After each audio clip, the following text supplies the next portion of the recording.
Student, तो आज हम लोग क्लास 8 का जो सुगम विज्ञान है उसका चैप्टर नंबर 3, जो पिछले वीडियो में हम अति लघु प्रश्न को हल कर चुके थे, तो आज हम लोग लघु उत्तरीय प्रश्न को इस वीडियो में हल करेंगे।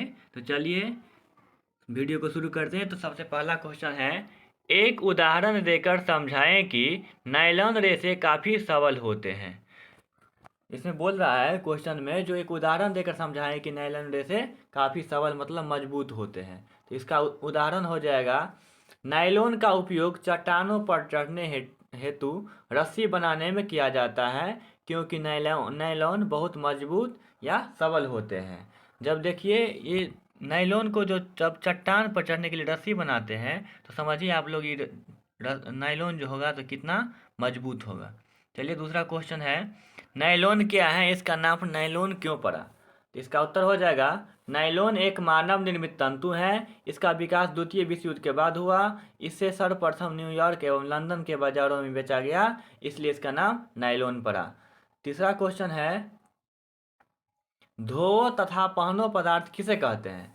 तो इसका आंसर हो जाएगा, उत्तर प्रेस करने कोई आवश्यकता न होने के कारण संश्लेषित तंतुओं को धो तथा पहनो पदार्थ कहते हैं।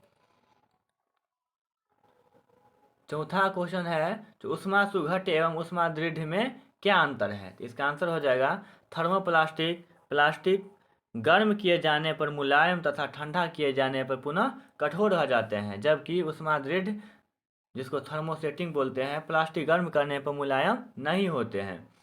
5 नंबर क्वेश्चन है, विद्युत स्विच ऊष्मा दृढ़ प्लास्टिक्स से बनते हैं क्यों।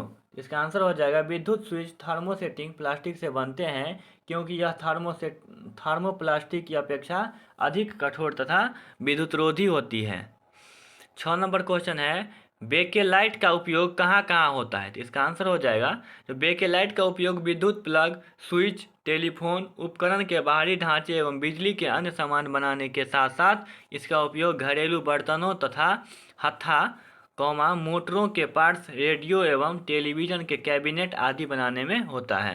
7 नंबर क्वेश्चन है, यह दर्शाने के लिए कि प्लास्टिक प्राकृतिक में अक्षयकारी होते हैं, उदाहरण देते। इसका आंसर हो जाएगा, प्लास्टिक हवा और पानी से क्रिया नहीं करते हैं, इसलिए प्लास्टिक प्राकृतिक हैं, अक्षयकारी होते हैं।